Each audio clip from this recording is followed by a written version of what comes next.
Pre fault trip દરમિયાન trip supervision સર્કિટનું કાર્ય સમજાવો. તો જો તમે અહીંયા આગળ આકૃતિમાં જોઈ શકતા હોય તો આ તમારી પ્રી ફોલ્ટ ટ્રીપ દરમિયાનની સર્કિટ છે, જેમાં પોઝિટિવ સપ્લાય જે છે તમારા KM1 KM2 ને અવેલેબલ થાય છે. હવે આ કોઇલ છે એ વધારે પડતા સપ્લાયના કારણે જે કરંટ ફ્લો થતો હોય એની અસરથી ડેમેજ ના થાય એ માટે અહીંયા ઉપર એક સિરીઝમાં રેઝિસ્ટર મૂકેલો હોય છે. હવે જ્યારે બ્રેકર જે છે ઓપન સ્થિતિમાં છે એટલે કે ખુલ્લું છે તે ટાઈમે કોન્ટેક્ટ 52A દ્વારા એટલે જે એનો જે ઓક્સિલરી કોન્ટેક્ટ હોય 52 એટલે બ્રેકરનો IEEE નો કોડ છે કે ભાઈ 52 નંબર એટલે બ્રેકર. કોઈ બી તમે લાઈન ડાયાગ્રામ જુઓ એમાં 52 નંબર લખેલો એટલે તમારું બ્રેકર સજેસ્ટ કરે છે. તો એ કોન્ટેક્ટની અંદરમાંથી કોઈ કરંટ જતો નથી. હવે જ્યારે કરંટ છે એ બ્રેકરના ઓક્સિલરી NC કોન્ટેક્ટ KM2 અને KM1 દ્વારા પોતાનો માર્ગ શોધવાની કોશિશ કરે છે. એટલે હવે અહીંયા આગળથી કરંટ છે ને આ બંને જે તમારા કોન્ટેક્ટ જે નોર્મલી ઓપન છે એ ક્લોઝ થશે.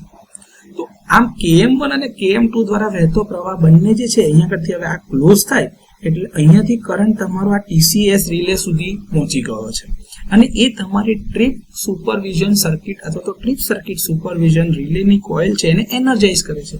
તમે જોતા હોય તો જો અહીંયા નેગેટિવ સપ્લાય તો ડાયરેક્ટ આની સાથે જોડાયેલો જ છે. પોઝિટિવ સપ્લાય વખતે જ આ બંને કોન્ટેક્ટ તમારો ઓપન હતા એટલા માટે સપ્લાય ડાયરેક્ટ નતો મળતો. હવે એ ક્લોઝ થવાના કારણે નોર્મલી ઓપન કોન્ટેક્ટ તમારો ક્લોઝ થાય છે તો એના લીધે અહીંયા આગળથી તમારી આ TCS રિલે એનર્જાઇઝ થશે. એનર્જાઇઝ થવાના કારણે આ તમારી જે અનાઉન્સિએશન વિન્ડો છે એ ગ્લો થશે એટલે કે એને પાવર સપ્લાય મળશે. એટલે હવે કશું બી ડિસ્પ્લે થતું હશે તમને જોઈ શકાશે આ વિન્ડો પર.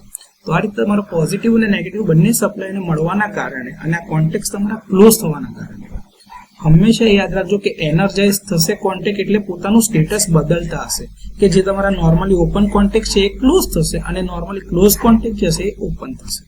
તો આ રીતે પ્રી ફોલ્ટ ટ્રીપ દરમિયાન સુપરવિઝન સર્કિટ પોઝિટિવ થી લઈને KM1 અથવા તો KM2 કે જે તમારું DC અથવા તો AC સપ્લાય પર ચાલતી ટ્રીપ કોઇલ છે એનર્જાઇઝ થશે અને ટ્રીપ સર્કિટ સુપરવિઝન રિલે જે છે એની કોઇલને એનર્જાઇઝ કરશે અને આ રીતે તમારો સપ્લાય પૂરો થવાના કારણે પ્રી ફોલ્ટ દરમિયાન બ્રેકરની હેલ્થ અને સર્કિટનું મોનિટરિંગ આ રિલે દ્વારા થઈ શકશે.